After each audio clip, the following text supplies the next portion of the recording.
दारुल-इफ्ता वल क़ज़ा ज़िला बाराबंकी के प्रोग्राम मसाइल शरइया में आज का सवाल है। साइल लिखते हैं, अस्सलामु अलैकुम वरहमतुल्लाहि वबरकातुहू।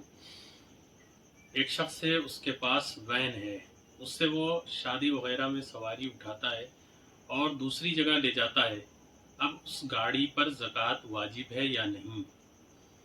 वालेकुम अस्सलाम वरहमतुल्लाहि वबरकातुहू। बिस्मिल्लाहिर्रहमानिर्रहीम। अल-जवाब बिल्लाहि तौफ़ीक़। देखें, गाड़ी पर ज़कात वाजिब है या नहीं, इस सिलसिले में बहुत सारे लोग मशकूक रहते हैं कि इतनी कीमती और महंगी गाड़ियाँ होती हैं, उस पर भी ज़कात होनी चाहिए या नहीं होनी चाहिए।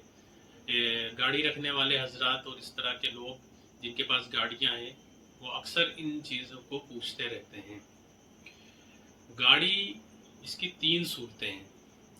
एक गाड़ी जो आपने अपने इस्तेमाल के लिए लेकर रखी हुई है, घर में उससे कहीं आना जाना है, तो उस पर ज़कात नहीं है। ये तो पहली किस्म हो गई। दूसरी किस्म वो गाड़ी, जैसा कि साइल ने सवाल किया है कि वो उससे सवारी उठाता है, यानी उससे कमाई करता है, तो इस गाड़ी की जो वैल्यू है, यानी 5 लाख की गाड़ी हो, 4 लाख की हो, जो भी हो, इस पर ज़कात नहीं है। वो जो साल भर आमदनी उसकी होती है, उस पर ज़कात होगी। तो वो ज़कात निकालते वक्त ये देखेगा कि जो उससे हासिल होने वाली आमदनी है, वो उसके पास कितनी है। अगर वो निसाब को पहुंचती है या उसके पास और मज़ीद रकम है, बैंक बैलेंस है और दीगर हुकूमात हैं, सोना चांदी है, और फिर इस गाड़ी की कमाई है, तो वो सबको यकजा करके जोड़ेगा और फिर इस रकम से ज़कात निकाल देगा। तीसरी गाड़ी वो है कि जो ख़रीदो फ़रोख्त के लिए ली जाती है।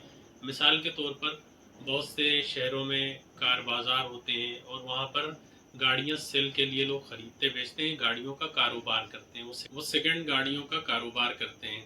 किसी शख्स से गाड़ी ख़रीद ली और फिर उसको अपने यहाँ पर रखते हैं और उसको बेचते हैं।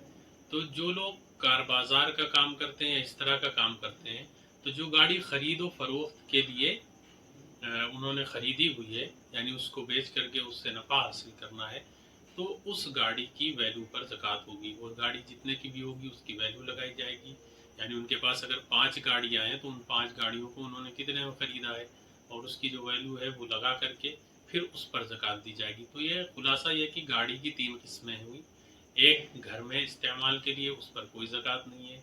दूसरी सवारी उठाने के लिए, उसकी आमदनी पर ज़कात है। और तीसरी जो गाड़ी आपने ख़रीदो फ़रोख्त के लिए ली हुई है, उसकी वैल्यू पर ज़कात होगी।